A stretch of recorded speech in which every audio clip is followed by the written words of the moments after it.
उन्हें 14 दिन के अंदर में इस्तीफा देना होगा कि निशांत को एक बड़ी जिम्मेवारी मिलेगी। निशांत उनके उत्तराधिकारी के रूप में एक तरह समझिए तो स्थापित भी होते जा रहे हैं। पूरी तरह से कंफ्यूज कर रही है बिहार की जनता को भी। नीतीश कुमार के रहते कोई अगर मुख्यमंत्री की कुर्सी पर बैठ जाएगा, ये संभव लगता है क्या? ओरमा ग्रुप, जो सोचता है वो करता है। आपके अपने सपनों का आशियाना। नमस्कार, मैं दीपक। भारत लाइव देख रहे हैं आप। देखिए, बिहार में एक ही सवाल चारों तरफ तेजी से गूंज रहा है।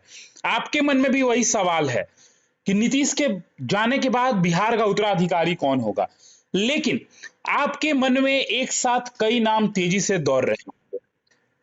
आपके मन में सम्राट चौधरी चल रहा होगा, चिराग पासवान चल रहा होगा, आपके मन में एक साथ कई नाम चल रहा होगा। लेकिन इसी बीच एक बड़ी खबर निकल कर आ रही है, जो कहीं ना कहीं आप जो सोच रहे हैं उससे कुछ अलग हटकर है। निशांत की सक्रियता आप देख पा रहे हैं। नीतीश और निशांत दोनों एक ही रास्ते दिख रहे हैं। यानी कहने का अर्थ, जो काम नीतीश ने किया है उसी कार्य को निशांत आगे ले जा रहे हैं। निशांत भी अब आने वाले समय में यात्रा पर निकलेंगे। तो क्या नीतीश ने कुछ अलग प्लान बनाया है? क्या नीतीश अगर राज्यसभा जाएंगे तो वो भी कमान उनके हाथ में ही होगा? क्या बीजेपी अपने मंसूबे में कामयाब नहीं हो पाई है? क्या होगा? क्या कुछ अलग खेल होने वाला है? हमारे साथ बाबा मौजूद हैं। पहला सवाल आपसे मेरा यही होगा कि राजनीतिक गलियारों में सबसे बड़ा सवाल यही बना हुआ है कि अगला मुख्यमंत्री कौन। लेकिन कुछ तस्वीरें जब निकलकर बाहर आती हैं तो चीख चीख कर यही कहती है कि सम्राट चौधरी जो हैं वो बिहार के अगले मुख्यमंत्री होंगे। लेकिन इसके बीच कुछ ऐसी बातें होती हैं जो कहीं ना कहीं ये फील करा देती है कि सम्राट मुख्यमंत्री नहीं बनेंगे। क्या सोचते हैं बाबा आप? सबसे पहले तो दीपक, मुख्यमंत्री बनने का सवाल तब ना आता है जब नीतीश कुमार पद छोड़ेंगे। नीतीश कुमार के रहते बिल्कुल। कोई अगर मुख्यमंत्री की कुर्सी पर बैठ जाएगा, ये संभव लगता है क्या? नीतीश ने इस्तीफा दे दिया है क्या? नीतीश ने कहा है क्या कि मैं इस्तीफा दे रहा हूं, फलाने डेट को मैं इस्तीफा दे दूंगा? देखिए, नहीं। सबसे सबसे बड़ी बात और सबसे पहली बात कि अब तक नीतीश कुमार ने इस्तीफा नहीं दिया है। और आप समझिए कि अगर नीतीश कुमार इस्तीफा नहीं देते हैं तो उनकी राज्यसभा सदस्यता जो है स्वतः समाप्त हो जाएगी। नियमों की बात मैं करूंगा, लेकिन उससे पहले मैं बता दूं कि बिहार में जबरदस्त ढंग से ये चल रहा है कि 14 अप्रैल को नई सरकार बन जाएगी, तो फलाने डेट को बन जाएगी, तो खरवास के बाद बन जाएगा। नीतीश कुमार क्या करेंगे? नीतीश कुमार ने तय कर लिया है कौन बनेगा। लेकिन इधर कुछ दिनों से जो बातचीत चल रही है वो पूरी तरह से कंफ्यूज कर रही है बिहार की जनता को भी। और राजनीतिक गलियारे में भी, पॉलिटिकल कॉरिडोर में आप जाएं तो वहां किसी को यह अंदाजा नहीं है कि मुख्यमंत्री का चेहरा कौन होगा। आपने कई बार नाम लिया सम्राट चौधरी का। निश्चित रूप से सम्राट चौधरी नीतीश कुमार बिल्कुल। के आज के समय में साये की तरह चल रहे हैं। इसलिए स्वाभाविक रूप से ये माना जा रहा है कि नीतीश कुमार भी कई मंचों पे कह दिए हैं कि इनको देखा, आगे इन्हीं को देखना है, इन्हीं लोगों को देखना है। लेकिन जो बयान आए हैं उन बयानों ने तो कुछ और ही कहानी कह दी है। खैर, उस पर मैं नहीं जाऊंगा। चर्चा इस बात को लेकर के है कि कैबिनेट का विस्तार होगा, कैबिनेट में कौन बनेगा। अभी तो 3 महीना से 4 महीना भी नहीं हुआ और नई सरकार बनी है। नवंबर में नई सरकार बनी और मार्च का महीना चल रहा है। इस सरकार के बनने के बाद एक बड़ा ट्विस्ट आया, राज्यसभा का चुनाव। और यहां से एक नई कहानी ने जन्म लिया जब नीतीश कुमार ने यह तय कर लिया कि वो अब बिहार के मुख्यमंत्री की जगह पर राज्यसभा जाने की इच्छा बलौती हुई उनकी आ रही है और उसकी इच्छा व्यक्त किया उन्होंने। इस इच्छा व्यक्त करने के बाद उन्होंने नॉमिनेशन भी कर दिया और चुनाव जीत भी गए। 16 तारीख को, 16 मार्च को जब आपको पता है कि रिजल्ट आया तो नीतीश कुमार वो पहले शख्स थे जो जीत करके आए। दूसरे नंबर पर नितिन नवीन जीत करके आए और 5 की 5 सीटें एनडीए गठबंधन जीत गई। लेकिन सवाल ये नहीं है, राज्यसभा में बातचीत कर रहा हूं, कल सवेरे जब मैं दूसरी खबर करूंगा उसमें मैं बहुत सारी चीजों को और स्पष्ट करूंगा। लेकिन तत्काल मैं इतना जरूर बता दूं कि नीतीश कुमार अगर अपने जिद पे आ गए तो राज्यसभा जाने की जगह पर बिहार के मुख्यमंत्री ही बने रह सकते हैं। हालांकि इसके जो सूत्र हैं, जो संवैधानिक स्थितियां हैं, उसकी चर्चा मैं करूंगा। लेकिन कई मुद्दों पर भारतीय जनता पार्टी और नीतीश कुमार के बीच में कहीं ना कहीं एक रूपता नहीं बन पा रही है। भाजपा कोटे से 13 और जदयू कोटे से 15 लोग बनेंगे, एलजेपीआर से 3 बनेंगे, ये सब कुछ चर्चा में चल रहा है। स्पीकर पद भी बदलाव संभव लग रहा है। कहा यह जा रहा है कि स्पीकर पद पर नीतीश कुमार कोई समझौता नहीं करेंगे, अब स्पीकर पद वो खुद लेंगे। फिलहाल भारतीय जनता पार्टी के प्रेम कुमार इस पर है, जिनका इंटरव्यू आपने 2 दिन पहले किया है। इसके साथ साथ आपने एक और सवाल पूछा था कि निशांत को एक बड़ी जिम्मेवारी मिलेगी। निशांत उनके उत्तराधिकारी के रूप में एक तरह समझिए तो स्थापित भी होते जा रहे हैं और वो नीतीश कुमार की लेगेसी को आगे भी बढ़ा रहे हैं। राजनीतिक गलियारे में इस बात को लेकर के जबरदस्त चर्चा है कि आखिरकार निशांत में कौन सी कमी है। जब राबड़ी देवी मुख्यमंत्री बन सकती है, जीतन राम मांझी बन सकते हैं, तो निशांत क्यों नहीं बन सकते हैं? ये दबाव भी बढ़ता जा रहा है। लेकिन ये सभी दबाव, सभी बातें तब हो रही हैं जब नीतीश कुमार अभी मुख्यमंत्री हैं। ये सारे बात कयासों में अब तक चल रहे हैं। बिहार की राजनीति में बदलाव की, बयार की बात की जा रही है। नई सरकार के गठन में आपने देखा होगा कि मीडिया में भी चल रहा है, राजनीतिक गलियारे में भी एक दूसरे से मिलने जुलने का और संभावनाओं की तलाश शुरू हो चुकी है। दिल्ली में जहां जहां आला कमान बेस्ड पार्टी है, जैसे भारतीय जनता पार्टी, इसके अलावा आपको पता है कि लोजपा के भी आला कमान वहीं रहते हैं, हिंदुस्तानी अवाम पार्टी के आला कमान वहीं रहते हैं, अब तो आरएलएम के आला कमान भी वहीं रहते हैं। तो ये सभी पार्टी और सभी पार्टी के भीतर एक चर्चा शुरू हो गई है और दिल्ली कॉरिडोर में इस बात को लेकर के चर्चा है कौन मुख्यमंत्री बनेगा। इसके लिए लोग वहां जाकर के धरना प्रदर्शन का मतलब सार्वजनिक रूप से नहीं, बल्कि अपने आला कमान के यहाँ जाकर के लोग पेटकुनिये पड़े हुए हैं। ये सभी चीजें नजर आ रही हैं और कहा यह भी जा रहा है कि नीतीश कुमार इस्तीफा दे सकते हैं। लेकिन नीतीश कुमार 2-3 बातों को बड़ा महत्वपूर्ण समझिएगा।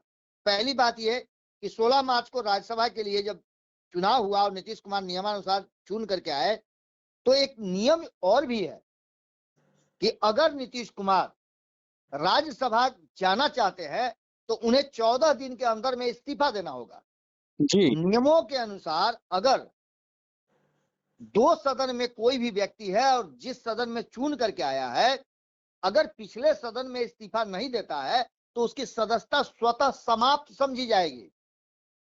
इसका सीधा सीधा मतलब है कि आने वाले समय में, यानी कि 30 मार्च तक नीतीश कुमार के पास समय है, बिहार के लोगों के पास समय है, और जिन लोगों ने कुर्ता पैजामा बंडी उंडी सिलवा के रखा है मुख्यमंत्री के लिए और मंत्रिमंडल के लिए, उन सब लोगों के कहिए तो एक तरह से माने सारे अरमानों पर पानी नीतीश कुमार फेर देंगे।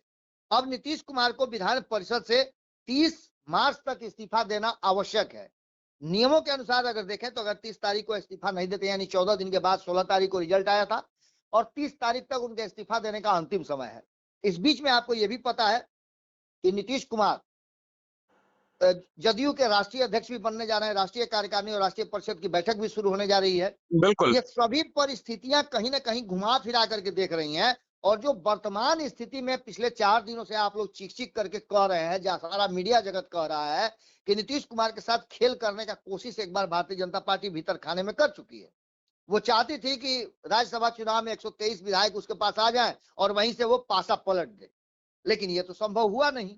अब जो वर्तमान स्थिति बनी है उसमें नीतीश कुमार अगर 30 तारीख तक इस्तीफा नहीं देते हैं, जो कि अभी तक उन्होंने नहीं दिया है, हम जब बात कर रहे हैं तो आज 20 तारीख है और 20 तारीख तक उन्होंने इस्तीफा नहीं दिया है।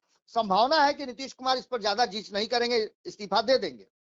लेकिन क्या वो इस्तीफा दे करके दिल्ली जाएंगे या फिर 6 महीने तक बिहार के मुख्यमंत्री के रूप में बने रहेंगे, या जो कहा जा रहा है खरमास खत्म होने के बाद 14 अप्रैल को जब खरमास खत्म होगा तो उसके बाद नए मंत्रिमंडल का गठन हो सकता है और नीतीश कुमार इस्तीफा दे सकते हैं। मुख्यमंत्री का चेहरा जैसा कि आपने बोला कि कौन होगा, इस पर भी कयास लगाए जा रहे हैं। लेकिन सबसे बड़ा हर्डल जो है वो ये है कि नीतीश कुमार ने पूरी कहानी में एक ट्विस्ट ला दिया है। नीतीश राज्यसभा जाएंगे कि नहीं जाएंगे, ये निर्भर करता है कि नीतीश कुमार 30 तारीख के पहले इस्तीफा देते हैं या 30 तारीख के मध्य रात्रि तक इस्तीफा देते हैं कि नहीं देते हैं, सीएम बने रहेंगे या फिर दिल्ली जाएंगे। इन दोनों बातों का फैसला नीतीश कुमार को करना है। और जो बयान 24 घंटे में बदले हैं, चाहे वो विजय चौधरी के बयान देख लें, नीरज कुमार के बयान देख लें या किसी और के बयान देख लें, सभी बयानों में और एक बड़ा कुनबा आपके साथ जो मैं खबर कर रहा था कल, तो आपको याद होगा कि मैंने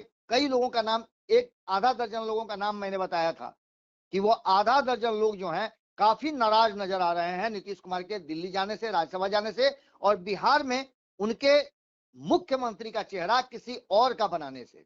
इन सभी बातों को लेकर के अब नीतीश कुमार पर निर्भर करता है। यदि नीतीश कुमार 30 तारीख तक इस्तीफा नहीं देते हैं विधान परिषद की सदस्यता से, तो ये मान के चलिए कि नीतीश कुमार 25 से 30 फिर से नीतीश। यानी कि कहीं ना कहीं नीतीश के नाम पर ही फिर मुहर लगेगा बाबा। बिल्कुल, आप देखिए ना, जब तक इस्तीफा नहीं होता है दीपक, तब तक मैंने पहले भी कहा है, अभी भी कह रहा हूं कि नीतीश कुमार का मूड कब चेंज हो जाए ये कहना बड़ा मुश्किल है। और पूरी दुनिया जानती है कि नीतीश कुमार जब सोच लेते हैं, ठान लेते हैं, तो मूड बदलने में उनको 2-4-5 दिन सोचने की जरूरत नहीं पड़ती है, सेकंड भर में फैसला लेते हैं। 30 मार्च का डेडलाइन याद रखिएगा। अगर सीएम बने रहना चाहते हैं नीतीश कुमार, तो इस्तीफा देंगे या सीएम की कुर्सी बनाए रखेंगे, ये दोनों ही बातें 30 तारीख तक के लिए होल्ड पे रख दीजिए। यानी डेडलाइन 30 तारीख का है, 30 तारीख से पहले अगर इस्तीफा दे दिए तो ये तय है कि नीतीश कुमार जा रहे हैं, वरना नीतीश कुमार नहीं जा रहे हैं, राज्यसभा उनको नहीं जाना है। जो दबाव है उसमें नीतीश कुमार ने ये स्वीकार कर लिया है, अपने लोगों का, अपने शुभचिंतकों का, अपनी पार्टी के उस सदस्यों का जो नीतीश कुमार में आस्था रखते हैं, विश्वास रखते हैं, और वो राज्यसभा नहीं जाए। बिल्कुल, तो चलिए अब ये देखना बहुत दिलचस्प होगा कि आने वाले समय में अभी बिहार की राजनीति में क्या बड़ा उलटफेर होता है, क्योंकि बात नीतीश की है और जब भी चर्चा नीतीश की होती है तो कहीं ना कहीं बड़ा उलटफेर देखने को मिलता है। नीतीश के हर कार्य को लेकर कहीं ना कहीं एक अंदाज लगाया जा सकता है, और नीतीश क्या अपनी कार्यकर्ताओं को सुनते हैं, क्या बिहार में ही रुकेंगे या बिहार छोड़ निशांत को गद्दी दे दिल्ली निकल जाएंगे? क्या सोचते हैं आप कमेंट बॉक्स में जरूर हमें बताइए। फिलहाल इस खबर में इतना ही। बने रहिए भारत लाइव के साथ। धन्यवाद। आपके सपनों को हमने सजाया है, ई होम्स पैनोरमा को हमने बनाया है। ई होम्स मेरा एक सपना था जिस पे मैं पिछले 4 साल से काम कर रहा था। हमने जो बनाया है वो सबने है माना। ई होम्स पैनोरमा में हो आपका भी आशियाना। और फाइनली हमने 2021 में इस प्रोजेक्ट को लॉन्च किया। बहुत लोग अप्रिशिएट कर रहे हैं कि पूर्णिया जैसे शहर में, बिहार के, एक तो बिहार की बात करें उसमें भी पूर्णिया जैसे छोटे जगह में इस तरह का लाइफस्टाइल देना, ये सुन के हम लोगों को बहुत अच्छा लगता है। ई होम्स में हमने कुछ और भी किया है, जैसे हम जिस जगह में रह रहे हैं हमारे फैमिली सिक्योर हो, उनको सिक्योरिटी का ध्यान में रखा है। आपकी सुविधा और सुरक्षा आपके लिए खास है, ये आपका विश्वास है। इसमें आर्टिफिशियल इंटेलिजेंस का 7 लेयर सिक्योरिटी का हमने इस्तेमाल किया है। लस ग्रीन कैंपस को बनाया है। यदि हमारा बाउंड्री वाल है तो वो वर्टिकल गार्डन है। ये जितनी भी फैसिलिटी होता है एक इंटरनेशनल टाउनशिप में, ई होम्स है, ये हम लोग विश्वास नहीं कर पा रहे हैं। जो भी हमारे मित्र, दोस्त या जो भी हमारे बाहर के बाहर आते हैं, तो हम लोगों को बहुत अच्छा सुनने को मिलता है और बहुत अच्छा क्रेडिट मिल रहा है। वो सारा हमने सिर्फ एक बिल्डिंग नहीं बनाया, हमें एक बहुत अच्छा लाइफस्टाइल दिया ई होम्स में, और मेरा एक सपना था जिसको मैं आज फुलफिल होते हुए देख रहा हूँ। ये आपका आवास है। ई होम्स पैनोरमा में अब आपका निवास है। E Homes Panorama, luxurious lifestyle redefined. Panorama group, जो सोचता है वो करता है। अगर ये वीडियो पसंद आई और वह बिहार के राजनीति और बिहारियत से सरोकार रखेनी तो सब्सक्राइब बटन दबा के चैनल के सब्सक्राइब कर ली। ओजे एगो घंटी बा, ओकरा बटन दबा देला से कुल सटीक और मारक खबर रुआ मुफ्त में मिल जाई। अगर रुआ पत्रकारिता के हमनी के नया प्रयोग में सहयोग कर चाहतानी तो ज्वाइन बटन दबा दी। पेटीएम नंबर नोट कर ली 9386 816 700।